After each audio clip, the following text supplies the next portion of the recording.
Hi, Marilyn here, and I'm here with Cotton and Chocolate, and we're doing Halloween Figs with a Twist. And we're in month 10, and we're actually on page 23, and we're doing block 20. And there's, in month 10, there's actually 3 blocks, and we're getting close to the end, getting many of the blocks finished and starting to put the quilt together soon. So this is block 20, and it's the wheel star block. It finishes at 6 by 6. It's one tiny little block. So raw is 6.5 by 6.5, and here it is right here.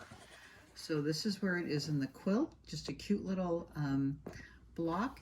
And in your pack, you're getting, well, I'll show you. Let me just grab these in front of me. You're getting a bunch of fabrics. So these will be used moving forward.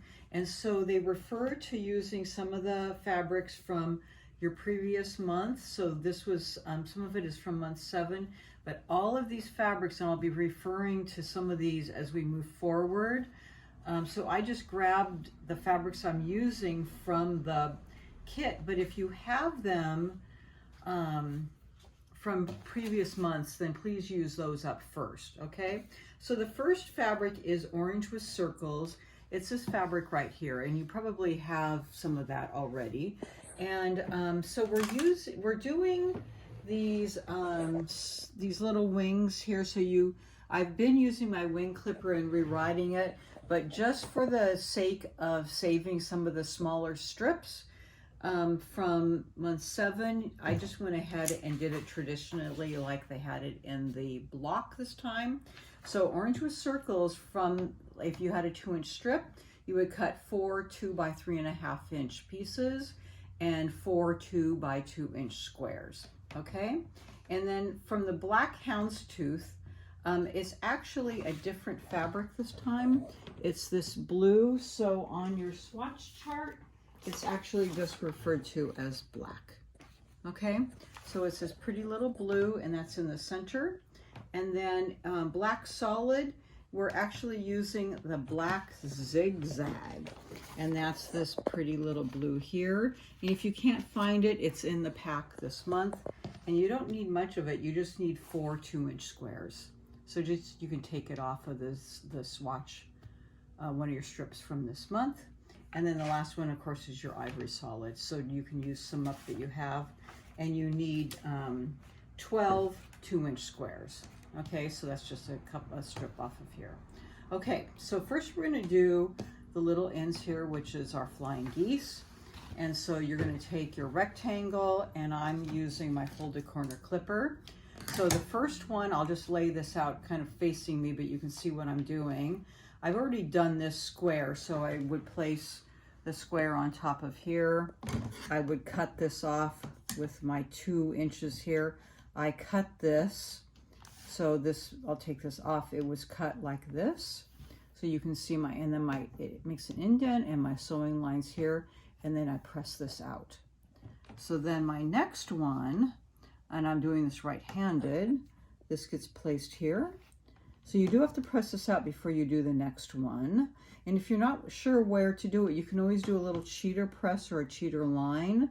So I know that it has to look like this, so I can press that to know where the cut is. So I know the cut has to go here.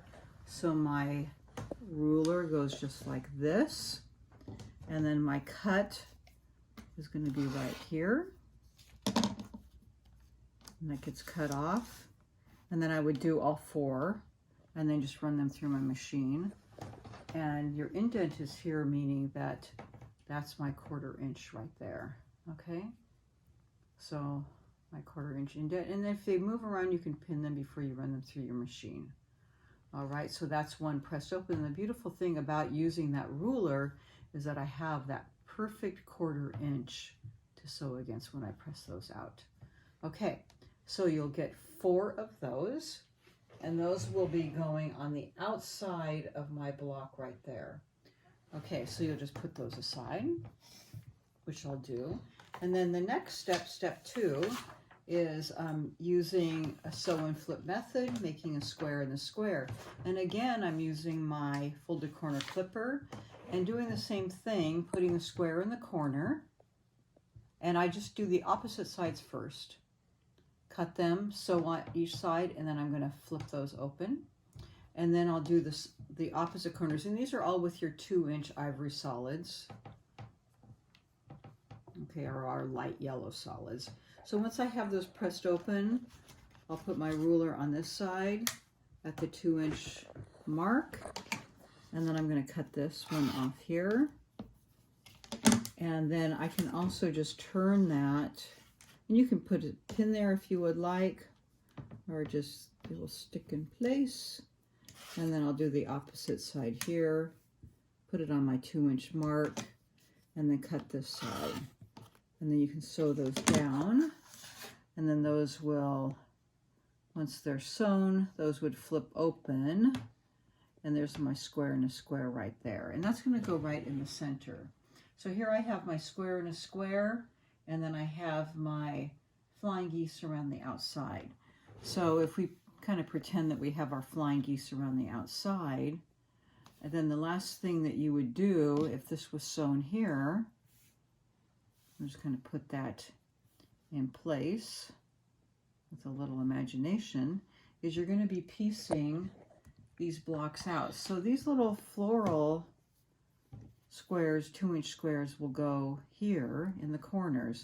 But there's one more step that they have you doing after you have this whole thing sewn together. They add these little blue squares. See, it looks like a half square triangle. They add those at the very end. So once I have it all pieced, I'm going to do one more sew and flip. Once it's all pieced together, I'll put right sides together here, and then I'll do my folded corner clipper on it. After it's all sewn together, cut it, and then do one more sew and flip with that at the very end. So you can see that I have a sew and flip corner there. Now, could you do it with a half square triangle first? Well, not really, because it's not set up for the right correct size. They would turn out too small. So you have to do it with the sew and flip after the fact. If you did this as a half square triangle, they would have had to be cut at a different size. So don't do this now, because the squares will turn out too small. Okay, so if you're doing this here, you can see our square and a square. All right, and then you're going to join all the units together here with your B square, and then at the very end you're going to add your D as a sew and flip at the very end. So they're just saving a step in making half square triangles and changing the size. They're making the kind of the cutting and the piecing a little bit easier by doing it as a sew and flip. Okay, so that's our little 6 by 6.5 by 6.5 inch raw edge block, which is our wheel star block. Okay, I'll see you back in just a second for our next block.